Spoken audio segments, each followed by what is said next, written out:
really lively.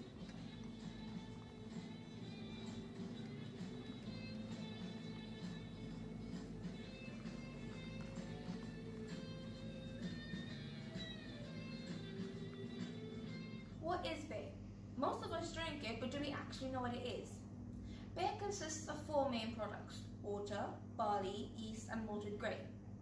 Now, today we use barley for beer mainly, but the Mayans and the Aztecs actually used barley to make beer and for brewing before we even knew what either were. The malted barley refers to any malted grain which has been killed in a specific way. That way, the seed is partially germinated and then the protein mold can break down, meaning we can extract all the starch from the inside. That starch then later gets turned into the alcohol. The yeast is added during the brewing process to convert those starches into the alcohol. The same things that's in your spit, like Matt will explain in a minute, that is what converts the starch in the grains into alcohol.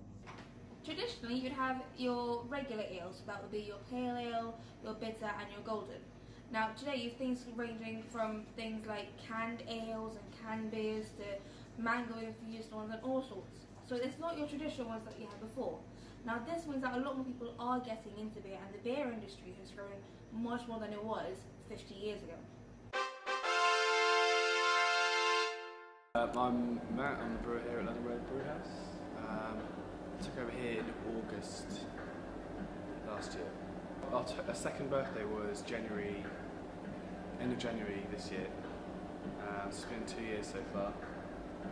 It's from Johnson Brewing, so if that's so he's a brewer from up north, and makes quite really nice breweries actually. So I really like beer.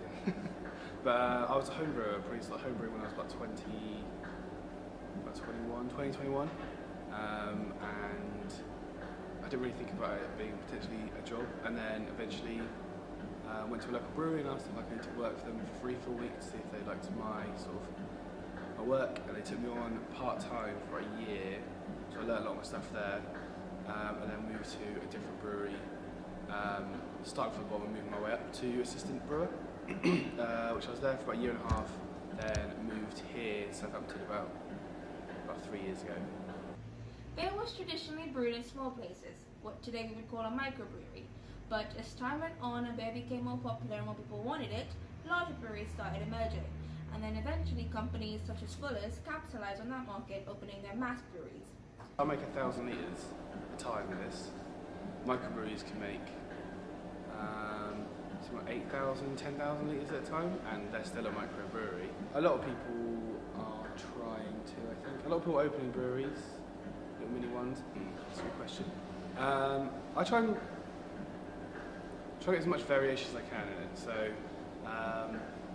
we make both fined and unfined beers. So that's both clear beers. They've been you've had findings too, so they clear out. I make ones that are unfined completely, so they're usually a bit cloudy, and that means that they're vegan.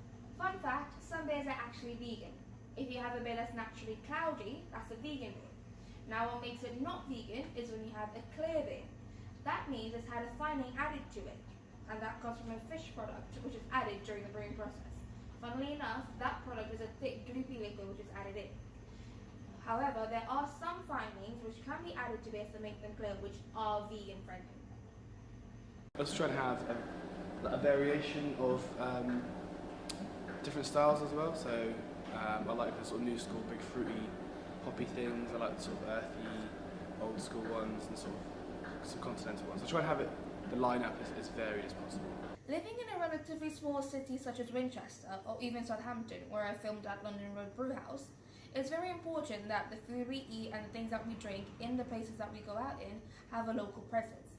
Now, while I was filming with Matt, he was explaining to me the importance of having that local brewery in Southampton. Now, obviously, they're not just a brewery, they're also a pub.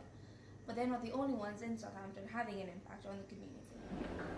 I think it's good for around here especially. I think there's a few microbreweries in Southampton. Some are just breweries that don't have their own brew pub. There's one other brew pub here which is a bit further away, so I think it's quite good. Especially in London Road and this whole area, it's the only one that's local, that you come in and see the beer being made there and sold here, and I think people can chip into what they think they want to have, or So it's quite, I think people have a say in what they're drinking. I think it's quite good.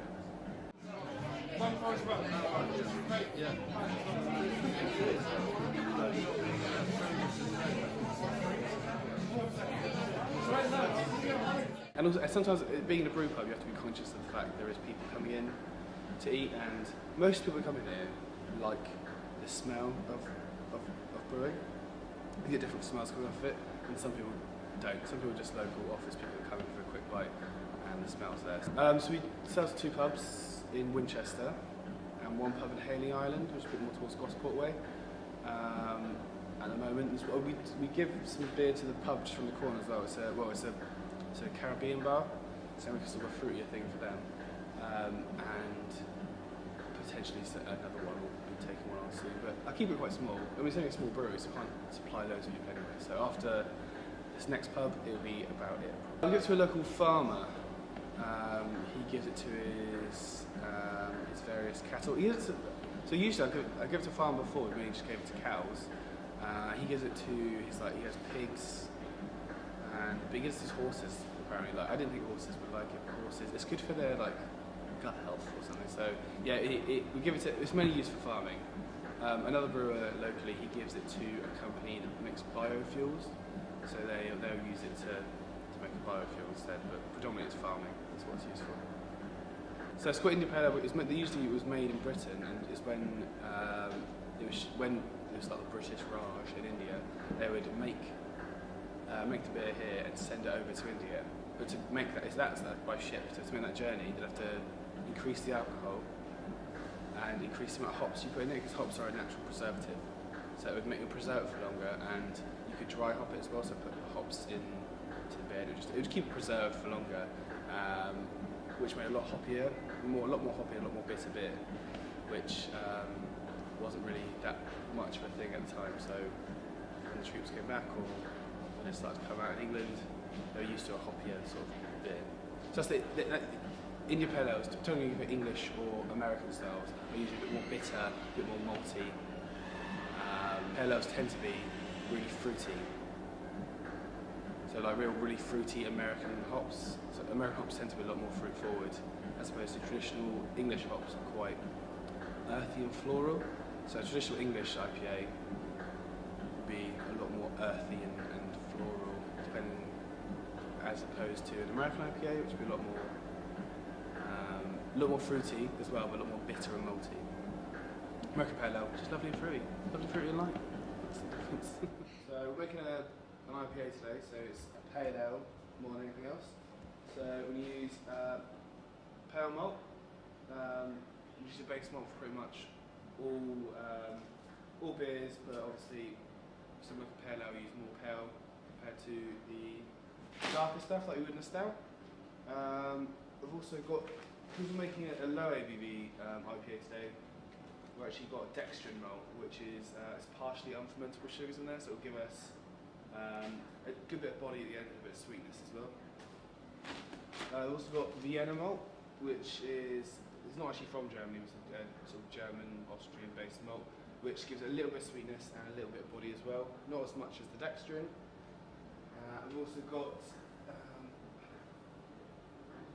this is crystal malt.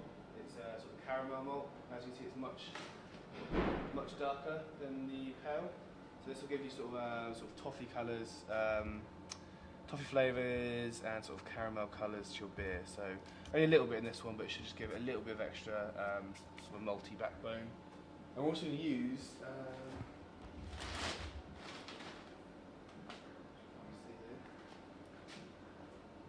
it doesn't quite look the same as oats usually do, but it's flaked oats. So it looks different to the other malt, but it is pretty much just the same as you do get the stuff for porridge. Sometimes it comes like this, sometimes it does come in literally like little flakes form like in porridge. But that's what we're using today for the pale ale.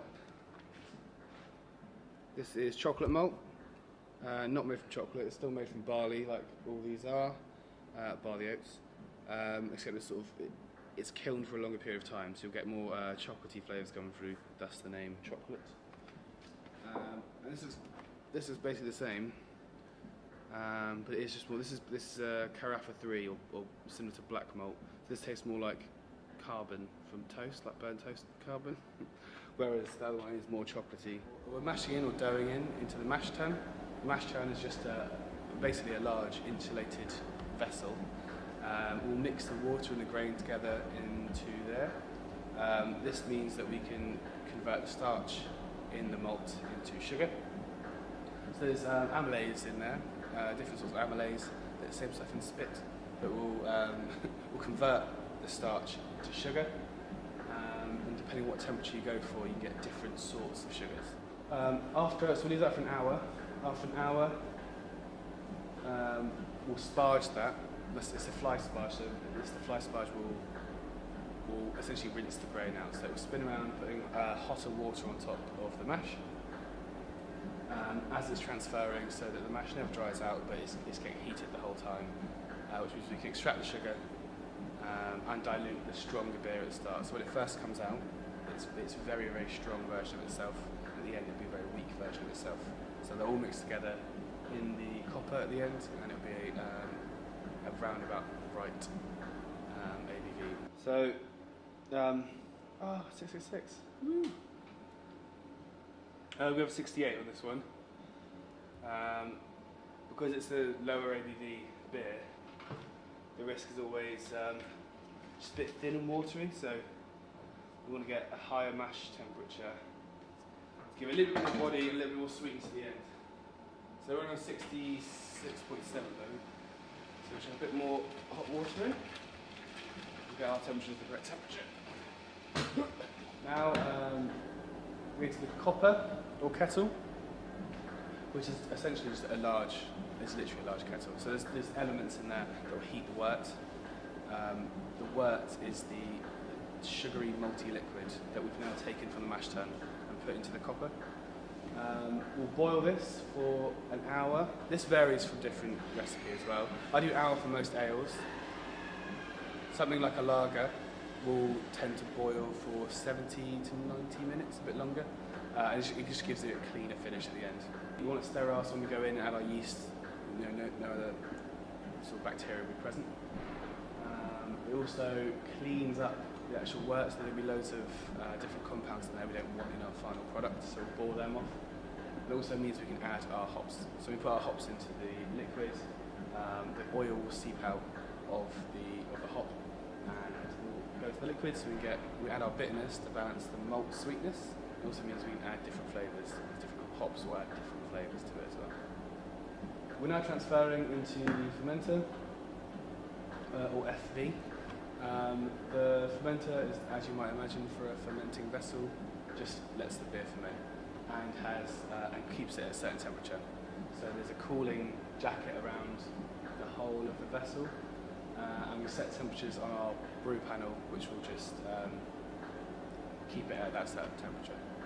Now adding the yeast to the fermenter. This just goes in. We use a dry yeast here. So this just gets sprinkled on top, and it hydrates into the liquid. We're actually oxygenating into the wort, so that the oxygen will help the start bit of the yeast, so that will start multiplying, so get enough of the population to start fermenting. And after that, it's completely anaerobic fermentation. Yeah. So every single bit of the whole process will define the eventual flavour. So adding dark malts into the first bit will give you a roasty flavour at the end. Putting an earthy hop or a fruity hop in the boil will give you those flavours there. And something like a Belgian black IPA on, that is dark malts in the mash, American hops in the boil, and it's a Belgian yeast. That's why there's so many styles of beer. That's why beer's great. Say something that's dry hopped, then cleared, then carbonated. That's a lot. There's a few more processes in there. So for cask, you just want it to be, I take it to about 2 degrees, which it just means everything will fall out. So in there, if there's any hot particles or yeast or protein going cold, it's called cold crashing your beer. So it makes all the particles in there fall to the bottom, so that when you pull off your beer, it's relatively clear. It's not ever really clear, but it's cleaner coming out, and also holds on to some CO2 then. So any carbon dioxide that's in solution still will just hold on to it, because the colder a solution is, the more it holds into gases. And for carbonation, so carbonating keg beer, yeah, so we're getting about 2 to 3 degrees, and then I'll carbonate that through a carbonation stone. Even though brewing is almost an exact science, like everything else, things do go wrong. And here's a couple of things that actually did go wrong. 40 mil? So what happened? I don't want to. So slightly under gravity at the moment, so it's fine. Just let that cool. So what's going wrong today, Matt? Brewing! So yeah, it's quite physically demanding.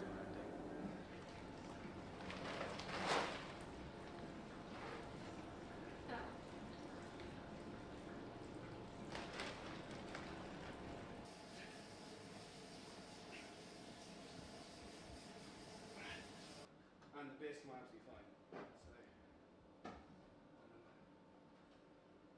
yeah, they're pretty tolerable. This beer.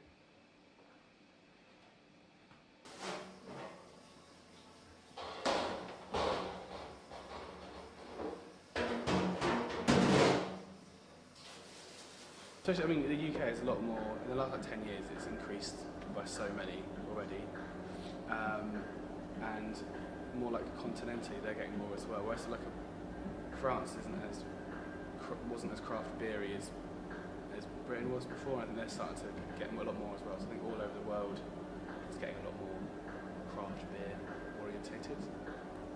Like if you've not really experienced into beer, there's a lot more styles and flavours now that can get you into it. Whereas before, I think there was just like a lineup of like a best bitter and a golden ale or an IPA.